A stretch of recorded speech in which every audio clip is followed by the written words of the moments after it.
Rafael, eu queria começar falando com você sobre um estudo que foi feito por você, na verdade, sobre os fundos de ações criados nos últimos 20 anos e sua rentabilidade. A gente acabou vendo um pouquinho essa história ali desses fundos, desse estudo que você fez. E uma frase que eu achei interessante foi que você disse que fundos mortos deixam rastros. Então eu queria que você explicasse pra gente qual que é realmente o aprendizado que você tirou com essa análise desses fundos que já não existem mais. Muito bem. Os mortos falam. Os fundos mortos falam. Por que que eles falam? Porque ele pode dizer respeito a estratégias que não deram certo de gestoras, e essas gestoras depois criaram outras estratégias. Então, vamos supor que eu tenho uma gestora e fale. Hoje, 100% dos meus fundos batem o Ibovespa. Dos que estão vivos. Porque os que morreram, talvez eles tenham morrido porque não tenham ido bem. A primeira ressalva é que não é porque o fundo morreu que ele foi mal. Mas o fato do fundo não existir mais e era um fundo aberto para qualquer cotista entrar ou para o público-alvo em geral, se um fundo dessa natureza é fechado, provavelmente ele não foi bem. Então, o que existe? Existem no mercado fundos que têm um prazo para acabar. Eu só estou falando aqui de fundo de ações, tá bom? Então, existem fundos que têm prazo para acabar. Então, quando esse fundo chega ao seu termo, ele acaba, o que não significa que ele tenha ido mal. Ele apenas cumpriu um propósito dele. Por outro lado, existem milhares de fundos de ações que já morreram. Alguns de gestoras muito famosas. Então, quando uma gestora falar para você 100% dos nossos fundos batem o Ibovespa, fundos de ações, hein? A sua próxima pergunta é, e quantos morreram tentando fazer isso? Então, o que existe? Existe, na academia, um viés chamado viés de sobrevivência. Boa parte dos estudos sobre desempenho de fundos só considera esses estudos consideram os fundos vivos. E o que os mortos têm a dizer? E existem gestoras antigas em que nenhum fundo de ação deles foi descontinuado. Ou, se ele foi descontinuado, ainda sendo descontinuado, bateram o Ibovespa. Então, são perguntas que o investidor médio não vai nem lembrar de fazer. Então, a gestora que muda de nome, tem várias. O cara foi mal, foi mal, encerra, cria outra, aproveita o histórico do fundo da gestora antiga que foi bem e continua. E fala, nós temos aqui 20 anos de histórico. Beleza, tem 20 anos de histórico de um fundo, você criou 10, um deu certo. Então, agora, os nossos internautas, os nossos espectadores, que tirem as suas conclusões. Eu costumo dizer o seguinte, eu dou informação, eu não dou opinião. Cada um que tem a sua a partir dos dados que eu passo. Agora, só para, por exemplo, o investidor que está aqui nos assistindo, nos acompanhando, diante dessa informação que você acabou de falar, vamos olhar também para os fundos que morreram antes de tomar uma decisão dos fundos que estão ativos.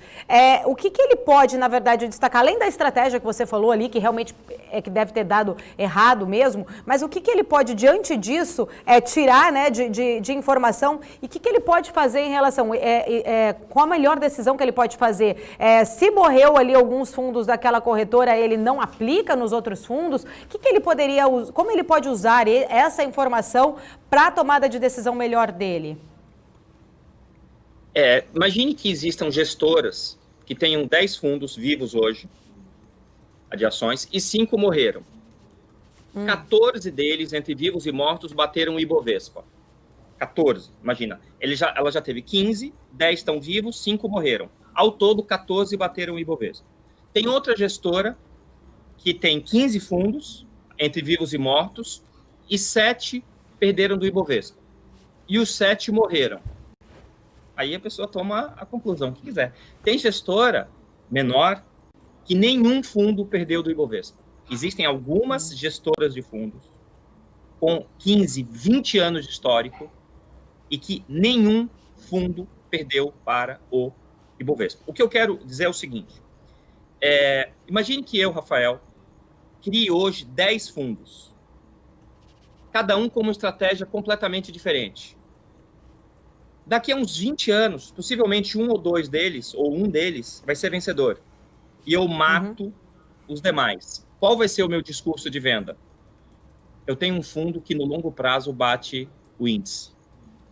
A questão é, e as outras estratégias que você fez? E esse tipo de abordagem existe.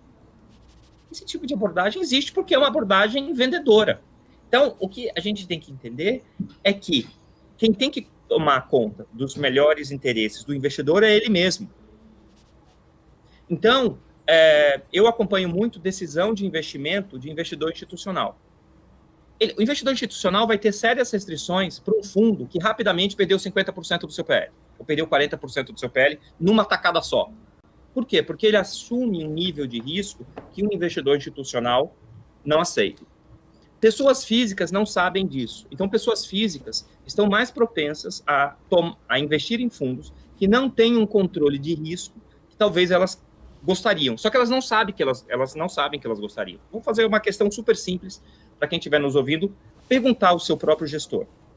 A pergunta é muito simples. Quem é que tem que fazer o hedge quando você investe num fundo de ações? É o gestor ou é você mesmo enquanto investidor? Porque pode ter as duas abordagens, uma não está certa, a outra está errada. Não é esse o caminho. Mas é a pessoa achar que o gestor está fazendo o hedge das posições em ações e ele não está. Por quê? Porque o mandato dele já diz que não é para fazer. Mas você, como investidor, deveria saber disso e não sabe. Então, é uma pergunta super simples para quem estiver ouvindo. Vamos supor que amanhã a bolsa caia 40%. Você acha que o seu fundo fez o hedge? Então, saiba disso. Entra em contato com o gestor e pergunta para o cara. Ou você está tranquilo, porque ainda que ele não tenha feito, você já fez. O pior cenário é você achar que o gestor fez o hedge da posição e ele não fez. E ele não fez não porque ele é relapso, e sim porque é o estilo dele. Então, as pessoas têm que ter um pouquinho mais de sofisticação na hora de comprar fundos, particularmente de ações. Eu só estou falando aqui de fundos de ações. A gente poderia replicar esse tipo de dúvida, esse tipo de questionamento para outros fundos, particularmente de renda fixa. Só um exemplo simples que eu postei no meu Twitter há alguns dias. Existem 6 fundos com dizer conservador. Imagine, fundo conservador, tarará, que em 2020 teve retorno negativo. Se eu falo para você que está no nome do fundo, que o fundo é conservador, o que é que o investidor mediano vai achar? Se está escrito conservador no nome do fundo. Não é na política, é no nome, ó. Fundo conservador, blá, blá, blá, blá, blá. Ele vai pensar que não pode dar retorno negativo. Deu.